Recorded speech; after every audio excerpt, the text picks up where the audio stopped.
Hello friends, good morning. कैसे हैं आप लोग? Hope so you are doing great. This is देवतिर Sahu. I am the director of this spoken English classes. I am an English guru, public speaker and author. किसी एक YouTube के video में मेरे व्यूवर ने एक सवाल किया था, कमेंट किया था कि सर पास्ट इंडेफिनिट और पास्ट परफेक्ट में थोड़ा सा दिक्कत जाता है, समझ में नहीं आता है कि कौन सा सेंटेंस को हम पास्ट इंडेफिनिट से बनाएं और कौन सा हम पास्ट परफेक्ट से बनाएं।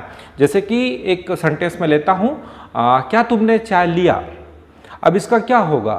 डिड यू टेक टी या फिर हैड यू टेकन टी।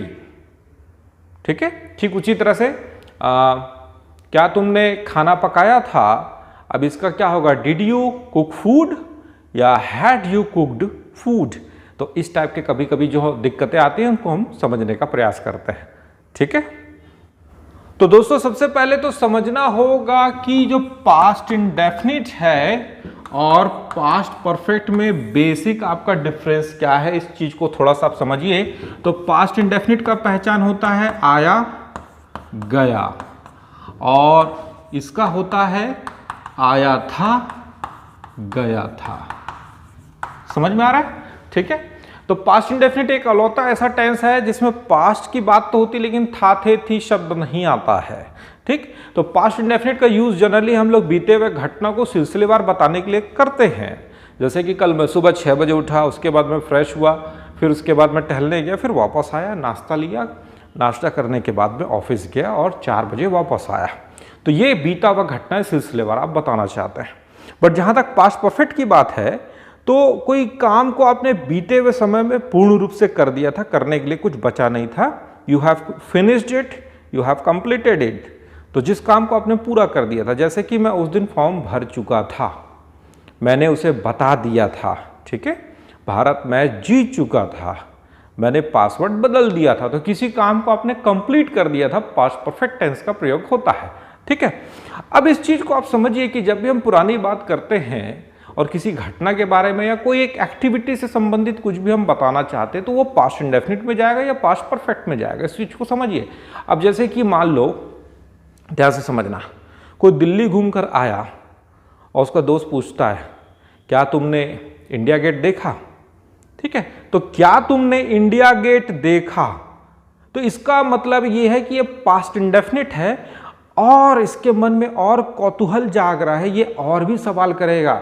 फिर क्या तुम चांदनी चौक गए, फिर वहां पर आपने फलाना किया, क्या तुम केजरीवाल से मिले, ठीक है, क्या तुम लोटस टेम्पल्स देखने गए, ठीक है, क्या तुम अक्षरधाम गए, ठीक, क्या तुमने वहां पालिका मार्केट में कुछ सामान खरीदा। तो जब आप पूछते हैं कि क्या आपने इंडिया गेट देखा, तो एक्चुअल में उनके दिमाग में चल रहा कि आगे और भी कुछ बातें होंगी, एक और घटना होगा।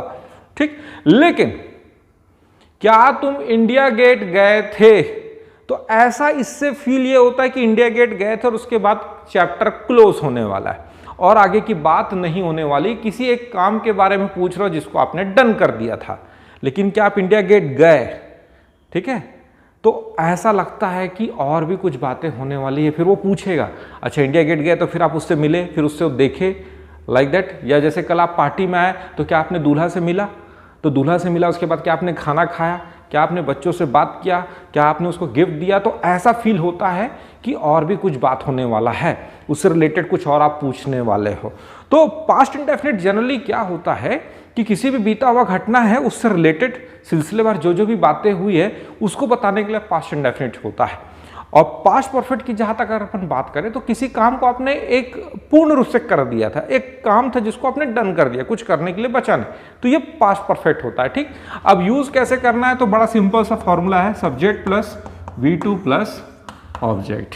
और पास्ट परफेक्ट की बात करते हैं तो subject plus had plus V3 plus object.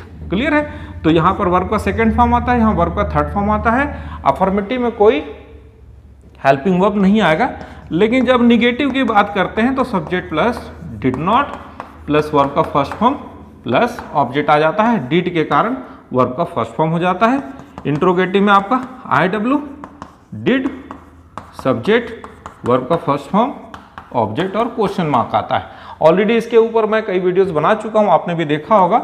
Negative में अगर यहां की बात करें तो subject plus had plus not plus V3 plus object आ जाएगा। और इंट्रोगेटिव में आपको पता ही है IW, had subject V3 object last में क्वेश्चन मार्क। ठीक, तो क्या तुम चाय लिए, तो पास्ट इंडेफिनिट है। डिड यू टेक टी, क्या आपने नाश्ता पकाया, तो डिड यू प्रिपेयर ब्रेकफास्ट। क्या आप बच्चों से बात किए, did you talk to children. क्या आपने बच्चों से बात किया था, तो had you talked to children. ठीक है, क्या आपने यह मूवी देखा था, तो had you watched this movie. तो एक सिंपल सी बात को समझ लीजिए कि किसी काम को आपने फिनिश्ड कर दिया था, उससे रिलेटेड अगर आपको बात करना है तो पास्ट परफेक्ट लगाएंगे, और फील होता है कि उससे रिलेटेड और भी बात होने वाली है। जैसे इंटरोगेशन चल रहा है, मैडम बच्चे से पूछ रही, हाँ भाई बताओ क्या क्या किए, कल कैसे हुआ, अच्छा मैंने होमवर्क दिया, होमवर्क किया। अब जब मैडम पूछती है कि आपने होमवर्क किया, तो मान के चलो आगे और कुछ होने वाला है। अच्छा होमवर्क किया तो दिखाइए कॉपी, आपने इसको नहीं बनाया, आपने ये नहीं किया, आपने इसको कंप्लीट नहीं किया, आपको मैंने स्पेलिंग लिखने बोला था, आपने नहीं लिखा, मैंने आपको स्टोरी लिखने बोला था, आपने दूसरा स्टोरी लिख दिया। तो जब आप पूछते हैं कि आपने क्या देखा, आपने क्या किया, तो मान के चलिए आगे कुछ और एक्टिविटी बात होने वाली है। लेकिन क्या आपने होमवर्क किया था, तो जनरली थोड़ा सा ऐसा लगता है कि अब हाँ या ना में बात आने के बाद ये फिनिश हो जाएगा। क्या आपने फॉर्म भर दिया था, तो इसके बाद ऐसा लगता है कि ज़्यादा आगे आर्गूमेंट नहीं होगा। तो ये बेसिक फर्क है आपका पास्ट इंडेफिनिट और पास्ट परफेक्ट में। ठीक, अब इसमें एक दो तीन और चीजें मैं बताता हूं थोड़ा सा, जिसको आपको समझना है।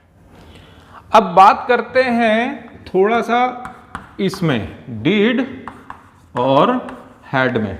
तो डिड और हैड की अगर आप बात करें तो भाई देखिए, सबसे पहली बात तो ये जो दोनों है ना, ये आपका बात करते हैं दोनों, तो ये मेन वर्ब और हेल्पिंग वर्ब दोनों के रूप में काम करते हैं। ये मेन वर्ब की तरह भी काम करेंगे और हेल्पिंग वर्ब की तरह भी काम करेंगे। तो दोस्तों डिड और हैड जो है ये दोनों तरीके से काम कर सकता है, हेल्पिंग वर्ब और मेन वर्ब की तरह भी। ठीक है, अब डिड एक्चुअली में क्या है, तो डू का पास्ट है, डू डिड डन होता है। ठीक है, और उसी तरह से हैड की अगर अपन बात करें तो हैव हैड हैड होता है। ठीक, और डू का मतलब होता है करना, क्लियर, और डिड इसका सेकंड फॉर्म है, ऐसा समझ लीजिए आप। हैव का मतलब होता है लेना या खाना या गलब कर लेना। ठीक है, और उसका सेकंड फॉर्म हैड है, उसका थर्ड फॉर्म भी हैड है। तो यदि डिड और हैड को मैं मेन वर्ब की तरह यूज करूं तो इसका करना और इसका लेना से संबंधित होगा।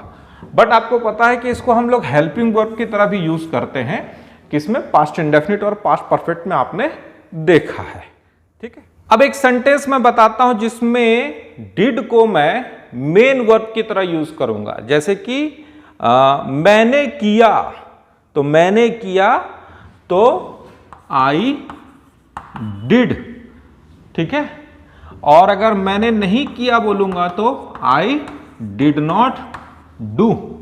तो यहां पे जो डिड है ये मेन वर्ब की तरह यूज हो रहा है, और यहां पे जो डिड है वो हेल्पिंग वर्ब की तरह यूज हो रहा है, और ये आपका डिड डू जो है मेन वर्ब है।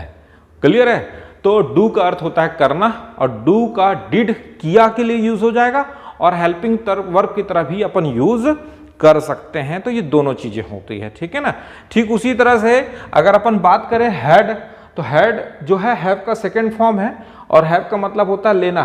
तो हैड को आप मेन वर्ब और हेल्पिंग वर्ब दोनों की तरह यूज कर सकते हैं। जैसे कि मैंने चाय लिया, तो आई हैड टी। तो यहां पर आई हैड टी, तो लेना मतलब होता है हैव, तो मैं चाय लेता हूं, आई हैव टी। मैंने चाय लिया तो आई हैड टी, और मैंने चाय लिया था तो आई हैड टी। तो ये जो हैड है आपका हेल्पिंग वर्ब है, और ये आपका मेन वर्ब है। इसके ऊपर ऑलरेडी एक मैं बढ़िया वीडियो बनाया हूं, आप चाहो तो उसको अच्छे से देख सकते हो। देखिए मेरे सर के ऊपर एक आई बटन आ रहा है, वहां से आप देखिए। ठीक, अब यहां पर मैं थोड़ा सा एक नया बात बताना चाहता हूं, तो चलिए उसको भी अपन थोड़ा समझ लेते हैं। अब एक सेंटेंस देखिए, मेरे पास किताब था। तो आई हैड अ बुक।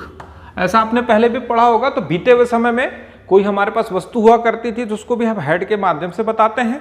तो हैड का इस तरह से सेकंड यूज भी है। तो एक तो पास्ट परफेक्ट में भी आपने देखा और बीते हुए समय में जो वस्तु हुआ करती थी उसको बताने के लिए भी आप कर सकते हैं। तो क्या हो जाएगा, आई हैड अ बुक। अब बात करते हैं मेरे पास किताब नहीं था। तो मेरे पास किताब नहीं था तो उसको कैसे बता सकते हो, I had no book. Clear. और एक और मजेदार तरीका से बताता हूं, I did not have a book. तो ये देखिए, यहां से आप गणित को समझिए। तो जब डिड लगता है तो सेकेंड फॉर्म को पकड़ के फर्स्ट फॉर्म कर देता है। तो एक्चुअली आप ऐसा समझिए, did plus have equal to had. समझ में आया। तो जब भी डिड आता है तो हम हैड को बदल के फर्स्ट फॉर्म उसका हैव कर देते हैं। तो इस तरह से भी डिड और हैड के बारे में हम थोड़ा सा अपना कंफ्यूजन क्लियर कर सकते हैं। तो होप सो शायद मैं आपका थोड़ा सा कंफ्यूजन क्लियर कर पाया होऊंगा पास्ट इंडेफिनिट, पास्ट परफेक्ट और डिड और हैड के माध्यम से। ठीक है। तो ये वीडियो अगर पसंद आया हो तो लाइक जरूर कर ले, दोस्तों के साथ शेयर करना ना भूले। Thank you for watching this video. Have a great day.